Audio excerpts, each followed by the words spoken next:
તાપી જિલ્લાના નિઝર તાલુકા હેઠળ આવતી રાયગઢ ગૃહ ગ્રામ પંચાયત ખાતે હાલમાં જ એક મહત્વપૂર્ણ ગ્રામ સભાનું આયોજન કરવામાં આવ્યું હતું। આ સભામાં ગ્રામજનો અને ખાસ કરીને ખેડૂતોએ પોતાની વર્ષો જૂની વેદના ઠાલવતા સિંચાઈ અને પીવાના પાણીની ગંભીર સમસ્યાઓ અંગે ઉગ્ર રજૂઆત કરી હતી। આ ગ્રામ સભામાં સૌથી વધુ ગાજેલો મુદ્દો ઉકાઈ ડેમ વિસ્થાપિતોનો રહ્યો હતો। ઉલ્લેખનીય છે કે દાયકાઓ પહેલા ઉકાઈ પ્રોજેક્ટ માટે અહીંના આદિવાસી ખેડૂતોએ પોતાની સોના જેવી ફળદ્રુપ જમીન દેશના હિતમાં કુરબાન કરી દીધી હતી। જે તે સમયે સરકાર અને વહીવટી તંત્ર દ્વારા અસરગ્રસ્તોને મફત વીજળી, સરકારી નોકરી અને પિયત માટે જમીન આપવાના મોટા વાયદાઓ કરવામાં આવ્યા હતા।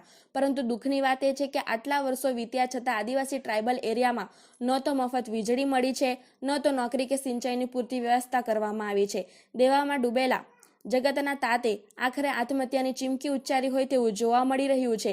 સિંચાઈના અભાવે ખેતી નિષ્ફળ જઈ રહી છે, જેના કારણે ખેડૂતોની આર્થિક પરિસ્થિતિ અત્યંત દયાજનક બની ગઈ છે। ગ્રામસભામાં હાજર ખેડૂતોએ જણાવ્યું હતું કે તેઓ દેવાના ડુંગર નીચે દબાઈ ગયા છે। જો વહીવટી તંત્ર દ્વારા ગંભીર સમસ્યાનું તાત્કાલિક નિરાકરણ કરવામાં નહીં આવે તો આત્મવિલોપન કરવા સિવાય બીજો કોઈ વિકલ્પ તેમની પાસે બચશે નહીં તેવી ગંભીર ભીતિ સેવાઈ રહી છે। ગ્રામસભામાં બીજો મુખ્ય મુદ્દો પીવાના શુદ્ધ પાણીનો ઉઠ્યો હતો।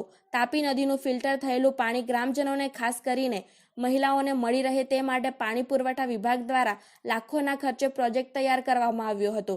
ગ્રામજનોના જણાવ્યા અનુસાર પાણી પુરવઠા વિભાગના અધિકારીને વારંવાર લેખિત અને મૌખિક રજૂઆત કરવા છતાં કોઈ નક્કર કાર્યવાહી થઈ નથી। લાખો રૂપિયાના ખર્ચે બનેલો આ ફિલ્ટર પ્લાન્ટ આજે બિલાડીની ટોપની જેમ શોભાના ગાંઠિયા સમાન બની રહ્યો છે। રાયગઢ ગ્રુપ ગ્રામ પંચાયતની આ સભામાં સર્વાનુમતે ઠરાવ કરી વહીવટી તંત્રનું ધ્યાન દોરવામાં આવ્યું છે। વિસ્થાપિતોના પડતર પ્રશ્નો અને પીવાના પાણીની સમસ્યાનું યુદ્ધના ધોરણે નિરાકરણ લાવવામાં આવે। જો આગામી દિવસોમાં તંત્ર દ્વારા કોઈ યોગ્ય પગલાં લેવામાં નહીં આવે તો આગામી સમયમાં આંદોલન છેડવાની પણ ગ્રામજનોમાં ચર્ચા જોવા મળી રહી છે। રિપોર્ટર કુંવરસિંહ નાયક, તાપી સ્વરાજ ન્યૂઝ, નિઝર કુકરમઠ।